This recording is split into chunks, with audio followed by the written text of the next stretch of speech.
Hi friends, welcome to my channel. ഇന്ന് നമ്മൾക്ക് പരിചയപ്പെടാൻ പോകുന്നത് ഇൻ്റലിൻ്റെ ഏറ്റവും ലേറ്റസ്റ്റ് പ്രോസസ്സറായ 11th ജനറേഷൻ പ്രോസസ്സർ വെച്ചിട്ടുള്ള എച്ച് പിയുടെ ലാപ്ടോപ്പാണ്. ആ ലാപ്ടോപ്പ് അൺബോക്സിങ് വീഡിയോ ആണ് നമ്മൾ ഈ കാണാൻ പോകുന്നത്. അപ്പോൾ നമുക്ക് ഇതാണ് എച്ച് പിയുടെ ലാപ്ടോപ്പ്. ഇതിൻ്റെ മോഡൽ നമ്പർ വന്നിട്ട് DU3047TX എന്നാണ് ഇതിൻ്റെ പേര്. HP 15S DU3047TX. അതിൻ്റെ സ്പെസിഫിക്കേഷൻ ഇതിൽ പറഞ്ഞിട്ടുണ്ട്.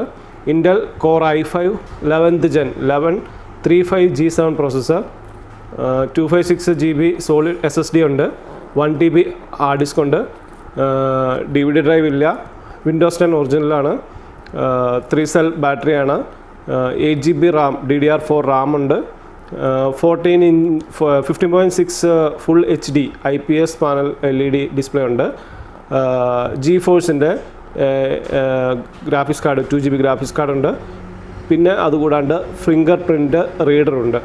അപ്പോൾ ഇതാണ് ഇതിൻ്റെ പുതിയ മോഡലിൽ വന്നിരിക്കുന്നത്. ഇതിൽ നമുക്ക് മൈക്രോസോഫ്റ്റിൻ്റെ ഓഫീസ് വേഡ്, അതായത് ഓഫീസ് ഹോം ആൻഡ് സ്റ്റുഡൻറ്റ് നമുക്ക് ഇതിൻ്റെ ഒപ്പം ഫ്രീ ആയിട്ട് ലഭിക്കുന്നുണ്ട്. ഇതിൻ്റെ മാർക്കറ്റ് പ്രൈസ് നമുക്ക് ഇതിൽ MRP വന്നിരിക്കുന്നത് 76,044 ആണ്. അപ്പോൾ ഏകദേശം ഒരു 70-75 റേഞ്ചിൽ നമുക്കിത് മാർക്കറ്റിൽ അവൈലബിൾ ആയിരിക്കും. അപ്പോൾ നമുക്കിത് അൺബോക്സ് ചെയ്യുന്ന വീഡിയോ നമുക്ക് കാണാം.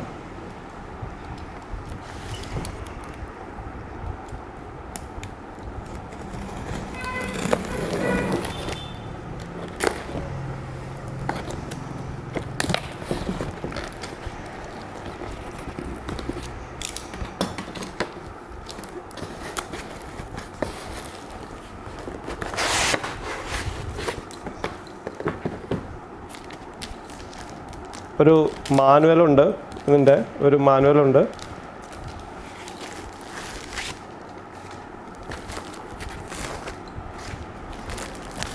ഇതാണ് ലാപ്ടോപ്പ്. ഇത് നമ്മൾ ഏത് ലാപ്ടോപ്പ് കിട്ടുമ്പോഴും നമ്മൾ ശ്രദ്ധിച്ചാൽ മനസ്സിലാവും ഇത് സീൽഡ് ആയിരിക്കും. ഇതുണ്ടോ, ഇതാണ് എച്ച് പിയുടെ ഒരു സീലാണ്. ആ സീല് നമുക്ക് പൊട്ടിച്ചിട്ടുണ്ടെങ്കിൽ നമുക്ക് അറിയാൻ സാധിക്കും. അപ്പോൾ സീല് നമ്മൾ ബ്രേക്ക് ചെയ്തു.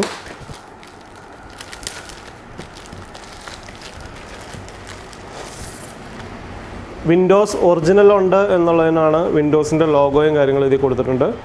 ഇതിൻ്റെ ഫ്രണ്ട് പോർഷനാണിത്, സിൽവർ കളർ. നല്ല അടിപൊളിയായിട്ട് എച്ച് പിയുടെ ലോഗോ ഇതിൽ വന്നിട്ടുണ്ട്.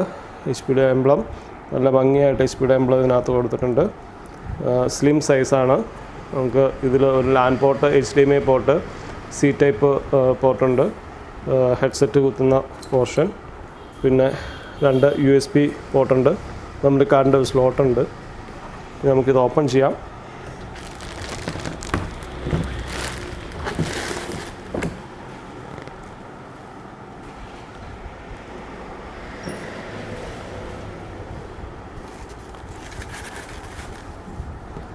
ഓപ്പൺ ചെയ്യുമ്പോൾ നമുക്ക് കാണാൻ സാധിക്കും ഇൻ്റൽ കോർ i5 പുതിയ ഒരു ലോഗോയോ ആയിട്ടാണ് വന്നിരിക്കുന്നത്. കോർ i5ൻ്റെ പുതിയ ലോഗോയാണിത്. ഇത് താഴെ ഗ്രാഫിക്സിൻ്റെ NVIDIAയുടെ ലോഗോ ഉണ്ട്. അതിൻ്റെ തൊട്ട് മുകളിൽ കാണുന്ന ഇതാണ് ഫിംഗർ പ്രിൻ്റ് റീഡർ. പിന്നെ ഇതിൽ ബാക്ക് ലൈറ്റ് ഉണ്ട്, അത് നമുക്കിത് ഓണായി കഴിയുമ്പോൾ കാണാൻ സാധിക്കും. ഇതാണ് എൻ്റെ ഡിസ്പ്ലേ നല്ല രീതിയിലാണ് കൊടുത്തിരിക്കുന്നത്, നല്ല ലെങ്ത് ഉണ്ട്. പിന്നെ എടുത്തു പറയേണ്ട ഒരു കാര്യം, ഇതിൻ്റെ ഹിഞ്ചസ്, ഇതിന് 2 സാധാരണ ലാപ്ടോപ്പിൽ 2 കോർണർ പോർഷനിലാണ് ഹിഞ്ചസ് ഉള്ളത്. ഇത് ത്രൂ ഔട്ട് ഹിഞ്ചസ് ഉള്ളതുകൊണ്ട് നമുക്ക് ലാപ്ടോപ്പ് പെട്ടെന്ന് കംപ്ലൈൻറ്റ് വരാണ്ടിരിക്കാൻ പറ്റും. അപ്പോൾ നമുക്ക് ഇത് ഓൺ ചെയ്ത് നോക്കാം. അതിനു മുമ്പ് ഇതിൻ്റെ ഒപ്പം ചാർജറുണ്ട്. ഇതാണ് ഇതിൻ്റെ ചാർജിങ് യൂണിറ്റ്.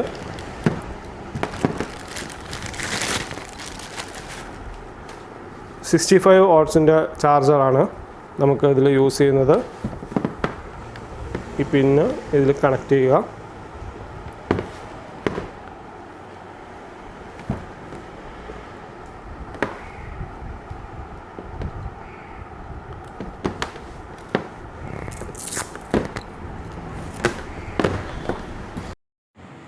ഓക്കെ, നമ്മളിതിന് സ്വിച്ച് ഓൺ ചെയ്യുകയാണ്. ഇതാണ് സ്വിച്ച് ഓൺ ബട്ടൺ. നമ്മൾ ഓൾറെഡി പവർ കുത്തിയിട്ടുണ്ട്. നിങ്ങൾക്ക് കാണാൻ സാധിക്കും ഒരു നമ്മുടെ കീബോർഡിൽ ലൈറ്റ് തെളിഞ്ഞിട്ടുണ്ട്. നമ്മുടെ റൂമിൽ വെട്ടമുള്ളതുകൊണ്ട് നമുക്ക് കൂടുതൽ കാണാൻ സാധിക്കാത്തത്. ശ്രദ്ധിച്ച് നോക്കിയാൽ മനസ്സിലാവും, കീബോർഡിൽ ലൈറ്റ് നമുക്ക് തെളിഞ്ഞിട്ടുണ്ട്. ഇത് HP ഇവിടെ ലോഡായി വരുന്നുണ്ട്. പ്രീ ലോഡറാണ് വിൻഡോസ്. അപ്പോൾ നമുക്കിത് ജസ്റ്റ് രജിസ്റ്റർ ചെയ്യേണ്ട ആവശ്യമുള്ളൂ. ബാക്കി ഓട്ടോമാറ്റിക് ഇൻസ്റ്റാൾ ചെയ്തോളും.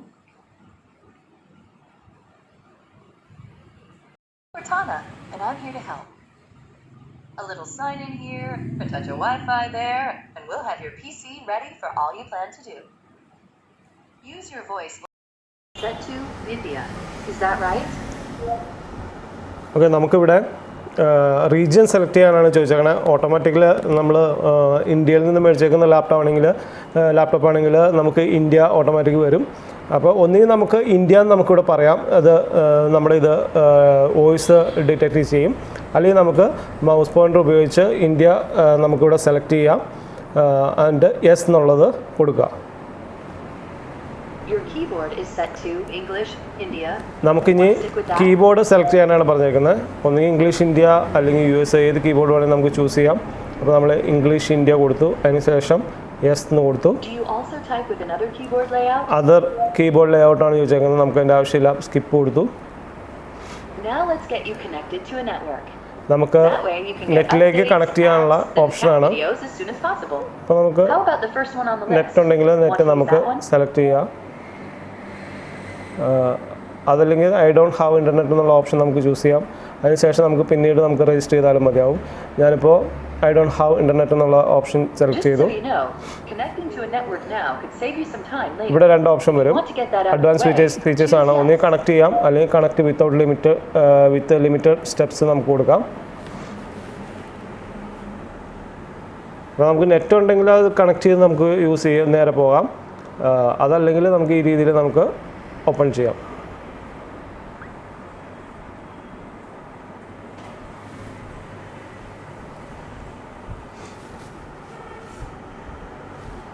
ശരി,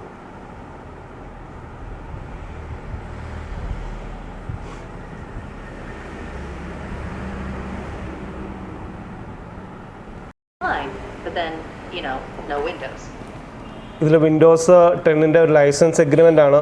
നമുക്കിത് വായിച്ചാൽ ഒത്തിരി ഉണ്ട്. നമുക്കത് അക്സെപ്റ്റ് ചെയ്യുക, റീഡ് ചെയ്തിട്ട് അക്സെപ്റ്റ് ചെയ്യുക എന്നുള്ളതാണ്. നമുക്കിവിടെ അക്സെപ്റ്റ് കൊടുത്തു. നമുക്കിതിൽ നമ്മുടെ പേര്, ഇത് ആരാണോ യൂസ് ചെയ്യുന്നത് ആ ആളുടെ പേര് നമുക്ക് കൊടുക്കാം. അതല്ലെങ്കിൽ നമുക്ക് യൂസർ എന്നുള്ള പേര് നമുക്ക് കൊടുത്താലും മതി.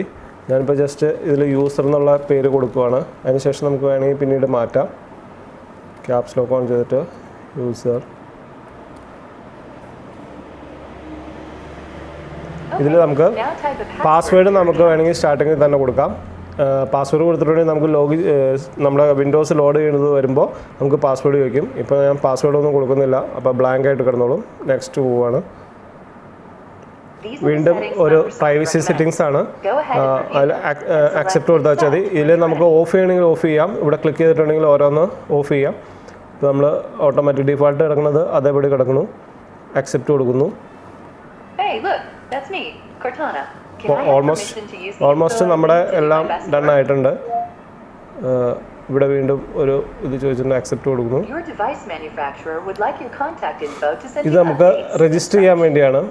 ഇത് രജിസ്റ്റർ ചെയ്യണമെങ്കിൽ നമുക്ക് ആളുടെ പേര് നമുക്കിവിടെ ടൈപ്പ് ചെയ്യണം, ലാസ്റ്റ് നെയിം ടൈപ്പ് ചെയ്യണം, റീജിയൻ, ഇമെയിൽ അഡ്രസ്സ്, ഇത്ര നമ്മൾ ഇവിടെ അടിച്ചു കൊടുക്കേണ്ടി വരും.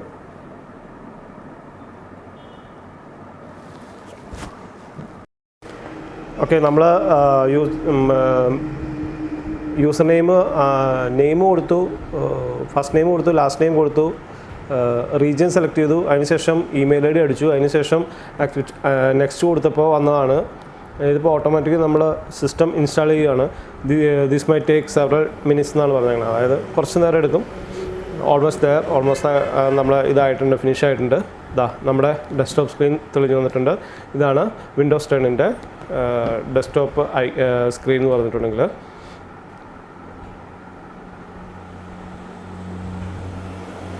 നല്ല ഫാസ്റ്റായിട്ടാണ് കാര്യങ്ങൾ വന്നത്. കാരണം SSDയിലാണ് നമുക്കിതിൽ സോഫ്റ്റ്വെയർ ഇൻസ്റ്റാൾ ചെയ്തിരിക്കുന്നത്. 256 SSD ഉണ്ടെന്ന് ഓൾറെഡി ഞാൻ പറഞ്ഞിട്ടുണ്ടായിരുന്നു. അപ്പോൾ നമുക്ക് നോക്കാം ഇതിൽ SSD ഉണ്ടോ എന്നുള്ളത്. നമുക്കിതിൽ എടുത്ത് നോക്കുമ്പോൾ അറിയാൻ പറ്റും. ദിസ് PC സെലക്ട് ചെയ്താൽ കണ്ടോ 237 GB കാണിച്ചിട്ടുണ്ട്. അതായത് SSD വിൻഡോസ് ഇൻസ്റ്റാൾ ചെയ്തിരിക്കുന്നത് ആ SSDയിലാണ്. അതുകൊണ്ട് തന്നെ സിസ്റ്റം നല്ല സ്പീഡായിരിക്കും. നമുക്ക് വളരെ വേഗത്തിൽ ലോഡ് ചെയ്ത് വരാനും നമുക്ക് എന്ത് കാര്യം ചെയ്യാനും നല്ല സ്പീഡായിരിക്കും. അതുപോലെ തന്നെ 1 TB ഹാർഡ് ഡിസ്ക് എക്സ്ട്രാ ഉണ്ട്. അത് നമ്മൾ വേറൊരു ഡ്രൈവായിട്ട് ഇതിൽ കിടക്കുന്നുണ്ട്. അപ്പോൾ ഫ്രണ്ട്സ്, ഇന്നത്തെ ഈ അൺബോക്സിങ് വീഡിയോ നിങ്ങൾക്ക് ഇഷ്ടപ്പെട്ടു എന്ന് വിചാരിക്കുന്നു. നമ്മൾ പരിചയപ്പെടുത്തിയത് ഇൻ്റലിൻ്റെ ഏറ്റവും latest processor, Intel 11th generation പ്രൊസസ്സറാണ്. നമ്മൾ പ്രതീക്ഷിച്ച പോലെ തന്നെ നല്ല പെർഫോമൻസാണ്, നല്ല ഫാസ്റ്റാണ്. ഞാൻ ഈ കാണിച്ച മോഡൽ എന്ന് പറഞ്ഞിട്ടുണ്ടെങ്കിൽ ഒന്നുകൂടെ പറയാം, HP-യുടെ 15SDU 3047DX എന്ന് പറഞ്ഞ TX എന്ന് പറഞ്ഞ മോഡലാണ്. ഒന്നുകൂടെ പറയാം, HP 15SDU 3047TX എന്ന് പറഞ്ഞ മോഡലാണ്. നല്ല ഒരു ഡിസൈനിലാണ് ഇത് വന്നിരിക്കുന്നത്. ഫിംഗർ പ്രിൻ്റോട് കൂടിയ ഒരു മോഡലാണ്. അപ്പോൾ നിങ്ങളും ഈ ഒരു മോഡൽ നോക്കുക, നിങ്ങൾക്ക് തീർച്ചയായിട്ടും ഇഷ്ടപ്പെടും. മറ്റൊരു വീഡിയോയുമായി ഉടൻ തന്നെ നിങ്ങളുടെ മുന്നിൽ വരുന്നതായിരിക്കും. Till then bye.